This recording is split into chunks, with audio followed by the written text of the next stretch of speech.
वस्त्रापूरचे 3.5 कोटी मुंचे मेंढागिरी ते मोक्षस्थान नमूया पावन भूनिर्माण. आपल्या अंजनगावपासून सर्वात जवळचे सिद्धक्षेत्र म्हणजे मुक्तागिरी. आपण सगळे नेहमीच मुक्तागिरीला जात असतो. तशी मुक्तागिरीविषयी आपणा सर्वांनाच माहीत आहे. पण मला जे काही मुक्तागिरीला गेल्यावर जाणवलं ते मी माझ्या शब्दात आपल्या समोर ठेवते. मुक्तागिरीचे दुसरे नाव मेंढागिरी. तिथे एकूण 52 शिवमंदिरे आहेत. मुक्तागिरीचे मंदिर क्रमांक 10, ज्याला आपण जुनी मुक्तागिरी म्हणतो, खाली महावीर स्वामींचे व आदिनाथ स्वामींचे 54 मंदिरे आहेत. तिथे काही जिना प्रतिमा खोदलेल्या आहेत.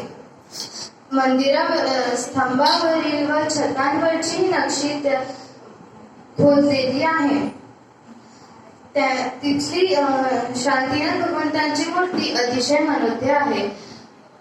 ते मंदिर व बाकी अधिकांश मंदिरे 16व्या शतकातील आहे. बाकी नंतर बांधलेले आहे.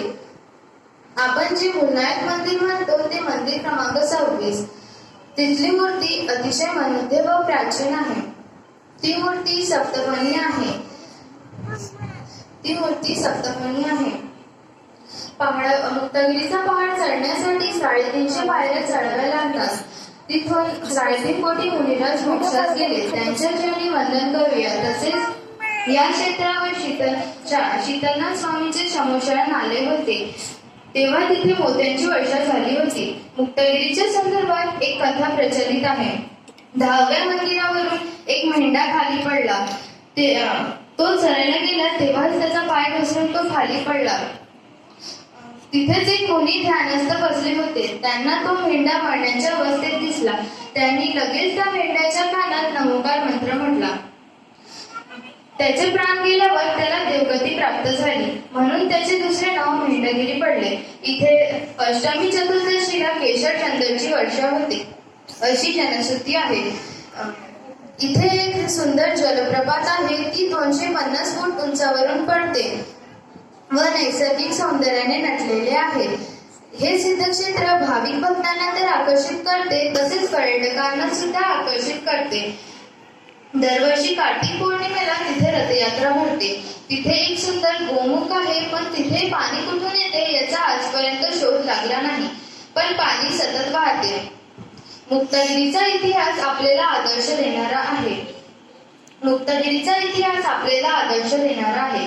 अचलपूर येथील स्वर्गीय दानशूर धर्माभिमानी श्रीमंत नस्तुसा घासूसा कळमकर यांनी आपले सोबती स्वर्गीय रायचल मोती संगई, रुखब संगई व स्वर्गीय गेंदालाल भिलाराल बडजात्या यांच्यासोबत मिळून इंग्रजांच्या काळात मंदिरासोबत हा पहाड 1928ला विकत घेण्यात आला.